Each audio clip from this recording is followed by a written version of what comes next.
इस संभावना से रोमांचित होकर मैंने उनसे कुछ और ज्ञानोपदेश करने की याचना की। उन्होंने लहड़ी महाशय के गुरु बाबा जी के साथ अपनी प्रथम भेंट की अद्भुत कहानी सुनाई।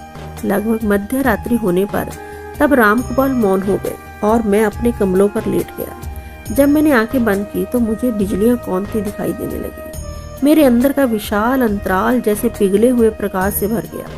मैंने आंखें खोली तो वही चुंधियाने वाला प्रकाश दिखाई दे रहा था। वह कुटीर उस अनंत महाकाश का एक छोटा सा हिस्सा बन गई थी जिसे मैं अपनी अंतर्दृष्टि से देख रहा था। तभी योगी राज ने कहा, तुम सोते क्यों नहीं? महाराज, मैं कैसे सो सकता हूँ जब मेरे चारों ओर बिजलियां कांप रही हों, कौंध रही हों, चाहे मेरी आंखें बंद हो या खुली। तुम धन्य हो जो तुम्हें ये अनुभव मिल रहा है। इन आध्यात्मिक प्रभा किरणों का दर्शन आसानी से नहीं होता। फिर उन्होंने स्नेह के कुछ और शब्द कहे। उषा काल होने पर रामगोपाल ने मुझे मिश्री के कुछ टुकड़े दिए और वापस लौट जाने के लिए कहा। उनसे विदा लेने में मुझे इतना दुख हो रहा था कि अश्रु मेरे गालों पर बहने लगे। मैं तुम्हें खाली हाथ नहीं जाने दूंगा, योगी राज ने दयार्द होकर कहा। मैं तुम्हारे लिए कुछ अवश्य करूंगा। वे मुस्कुराए और उन्होंने अपनी दृष्टि मुझ पर स्थिर की। मैं निश्चल हो गया, मानो जमीन से चिपक गया हूँ।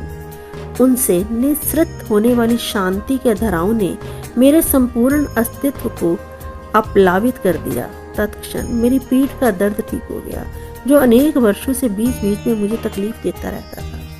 ज्योतिर्मय अनंत के सागर में नहाकर नव उल्लास प्राप्त करने से अब मेरा रुदन बंद हो गया।